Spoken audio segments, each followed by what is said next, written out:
So I am here with the Amazons. Guys, first and foremost, you sounded amazing this afternoon. Now, before we kick off, because I do want you, I'm sure you're famished, I want you to be able to eat, enjoy. You're at home with friends, so we can chat and have a conversation. Our lovely friends at Nachos Libre has provided some delicious nachos for you guys. Now, I know you guys are originally from Reading, so I'm curious, because I have not personally been there before, what's the food scene like there, if at all? Well, historically, Reading has been known for its biscuits. We actually had the world's biggest biscuit company at the beginning of the 20th century called Huntley and Palmer's. Is that right? Yeah, our football side, Reading Football Club, were nicknamed the Biscuit Men, and it was a massive employer, and they basically had contracts with the British Empire, and they distribute it across the world that way. And may I ask you how you know so much about this, or is this just a rite of passage from Reading? Well, no, I actually think it's impressive. Reading Museum's pretty good. Big up Reading Museum. Okay. They have a really great Huntley and Palmer's exhibition. We also have a really strong beer heritage in Reading. There is a contested claim of the origins of the IPA at one of the breweries. I've forgotten the name. I'm being put on the spot, but I can't remember the name. But we have a really strong brewery history. If Matt wasn't in the band, he would be holding an exhibition inside Reading Museum. I know if I wasn't a govball with the band, I know where I'd be. I would be front office, Reading Museum. Looking at the fake beer tapestry that we have there. I mean, this is a resume if I've ever seen one, so I think you're good to go. I think you're hired. But I think what you're doing here, you're on the right trajectory. So yes. I have a thing to say. We have a Wendy's in Reading. Oh, and a Taco Bell. Yeah, we do. When the Wendy's opened, there was like a queue around the block Really? for people to get in. Quite a bizarre novelty. It's quite reflective of the food scene in Reading. Okay. Bit of everything, you know. Yeah. A lot of chains, but a few good restaurants here and there. A great sandwich shop called the Shed. My sister used to work at. Really good. And there's also a place that we've played along a lot of times before called the Oakford Social Club. They used to have a burger that combined fried eggs with peanut butter. And how was that? I actually have been addicted to that combination ever since. Really? Yes. Wow. Like nobody would ever think that combination works. I think it said on the menu something like, no one would ever think this combination Oh, would no work. way. But it does. Maybe I did my research. Maybe I'm just. But the peanut butter has to be savory. It cannot be the sweet, skip version. It has to be quite savory. That's the key to it. How clever and interesting. All right, I'm booking my trip to Reading just to try that, because that's outrageous. Now, while we're kind of talking about Reading food, so I know you used to work at a supermarket, is that right? You both did? Okay. So, yes, I mean, not currently, but yes. So, I don't know if you've been able to do any grocery shopping in the States, but what are kind of some of the biggest differences, maybe kind of scouring through the aisles, or the products that are sold that might blow Americans' minds? Ooh, that is a good question. I'd love to start the answer to that question with just a general observation of my time here.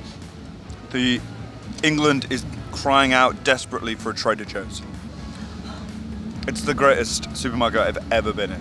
You should have been here last year. We interviewed a band that actually used to work at Trader Joe's, and that would have been an amazing synergy. You guys would have got along famously, maybe a collaboration. We'll shout out to Plastic Picnic. But yeah.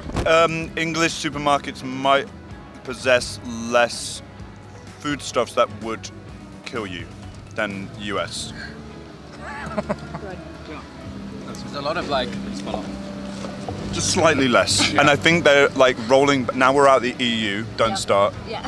They're rolling back the regulations. So I think that the gap we might get into the area of using the banned ingredients and the banned kind of chemicals and stuff that fly here but don't fly over there. There's a lot of pink and blue things on the shelves in US supermarkets, which definitely don't exist in nature. Yes. Yeah. I'd say the cheese selection on a lot of the English supermarkets is a bit more extensive. is more extensive. More extensive in England, only because of our proximity to Europe. That's true. Yeah. Okay, so amazing. So less products that will kill you, more cheese. It kind of sounds amazing. No, to be fair, the cheese will kill you as well.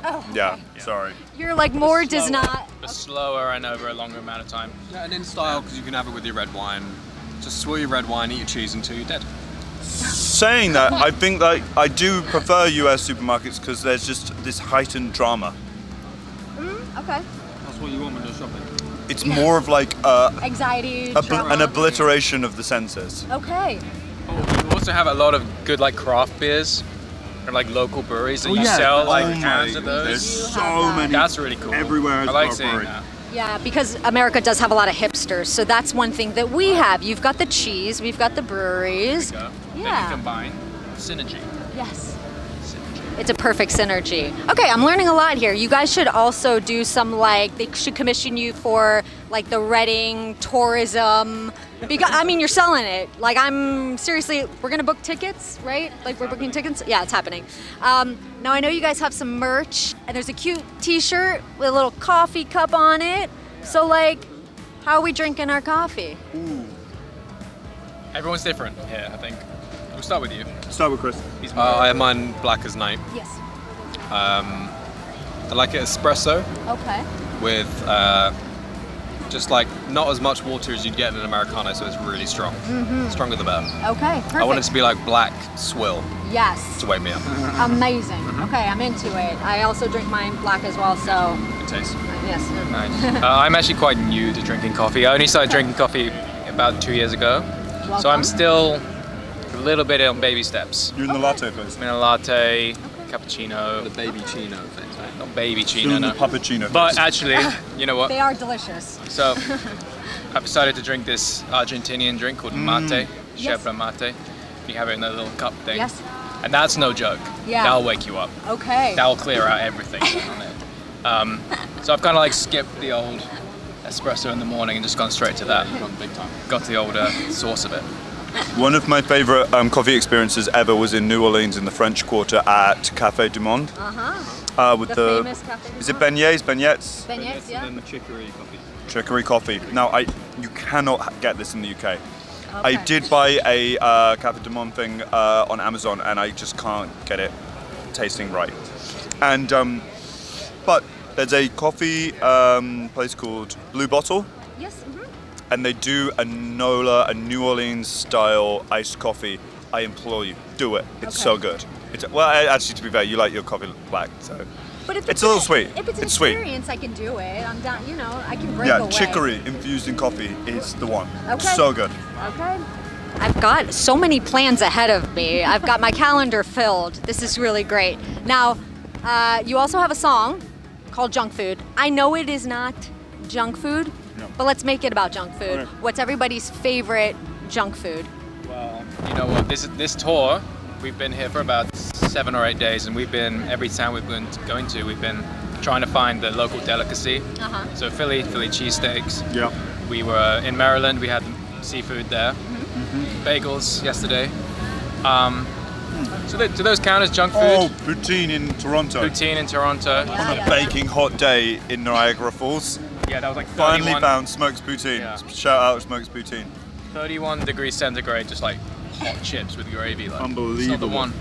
Just But living the of all dream. those, I think my favorite was the chili feast, chili Cheese. Cheesesteak? Oh, Philly the chili cheesesteak. feast steaks? chili The feast. chili I've said that feast twice today. That might be a variation of it. We don't The know. chili beefsteak. It's an off-menu item. It's Yeah. fine. That was my favorite. The Philly cheesesteak. Okay, perfect. Are tacos They can be. It's junk food? This is your world. Yeah. Your definition of junk food is truly whatever you dream it to be. So I think great, like Baja fish tacos would be up there in Death Row meal. Okay. I know Death Rows are a thing here. It is sadly. So welcome to America. We have foods that can kill you and also chairs. Yeah. Chris, go on. Finish that second I have you like? my favorite like instant ramen, which Okay. I would definitely include as junk food. Good. Is Nong Shim, I think, Shin Cup, which is like super spicy Korean noodles, just with like a little bit of red powder and just the right amount of grit at the bottom. when Okay. you finished, which is when you know it's good. Do you ever like pimp yours out? You ever put like an egg or like mushrooms, Yeah. scallions in there? Get like a tea stained egg, have that in there. Maybe fry up some tofu. Spring onions always on top. Always, never without. Never without. During the pandemic, Chris bought like an industrial pack of those. Yeah, I think I got like 60. Because there was, I think something to do with the pandemic, there was like a shortage, so I couldn't get You them. were like, not today. So I went straight on eBay and got them direct. Okay. And I just had them in my my wardrobe. So I didn't have any space in the kitchen for them. That was great. Do you want to work on dessert? Yes, we do. We'll do a shout out. Yeah, so it is a kind of like a take on a peach cobbler nachos. I actually haven't seen them, so I'll allow you to dramatically unveil these. No, take your time. It's fine. Oh my Oh god. yeah. Okay. So what are we thinking about these? That's nachos with peach on them. It really is. What The in the chips world? are so good. Oh, good. They're like really good quality chips. Stand out for me as well. And they're not like really salted, No. which is good. So these are really excellent food reviews. Do you guys cook as well? Do you enjoy that at all, or you just maybe prefer? He's the bread man. You make bread. Yeah, bread. What's your specialty?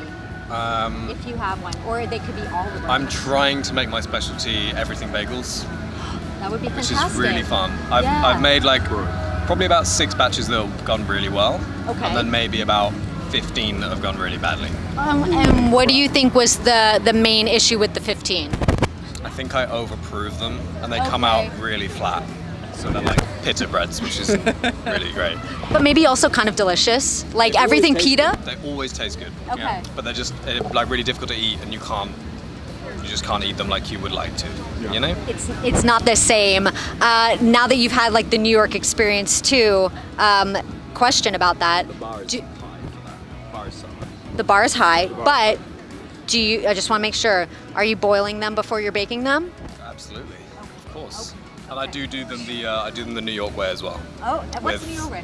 It's barley malt syrup instead of honey inside of the. He knows his stuff. He knows his stuff. Yeah. No. Okay. So, and what is the company name going to be when you put out these bagels? Oh, I really haven't thought about that. It's good On the for whim that. right now.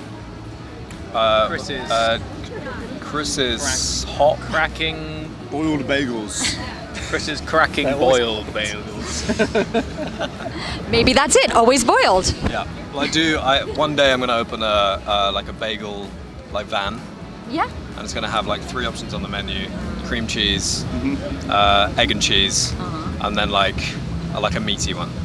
You should do maybe like a riff off of the ramen with the bagel. Yeah, that's a good That be a idea. mashup? Ramen Yeah. in a bagel. Yeah, we can make that work.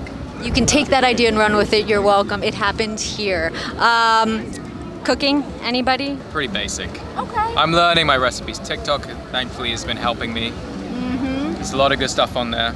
Tinto pasta TikTok pasta. with the TikTok feta in the soups, middle all that stuff. and the cherry tomatoes, and you like make it into a sauce. Yeah. It's I'm very trying easy. to find my footing on this. Yeah. But I enjoy it. I love it. I'm just not great. Ottolenghi's simple was my lockdown Bible. That's good, yeah. Ottolenghi's a chef in his couple of Is it restaurants. Yotam Ottolenghi, or is it? Sounds about right. I think so. A bunch of restaurants in London.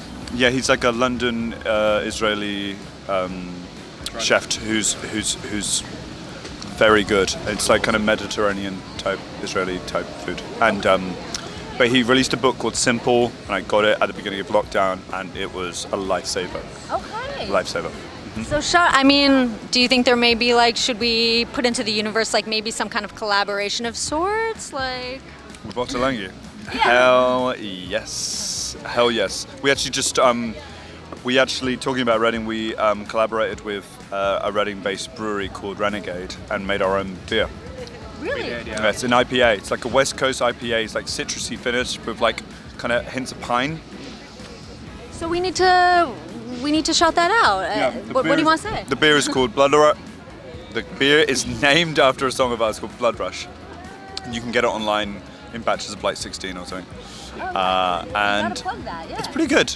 I think it's been met with surprise that it is actually pretty good and drinkable. Yeah, because a ton of like artist collaborations can be a little bit like off, but it came out really well, and we were all just kind of like, this is. And I don't even like IPA, and I thought it was alright. Yep. You guys, thank you for your time, chatting and chewing with me. I thoroughly enjoyed. Yeah, you guys are a delight. Best of luck with the rest of your time here in New York, and maybe some of the other foods you'll get to enjoy, but if not, at least you got a little bit of this. So thank you guys so much. Check them out.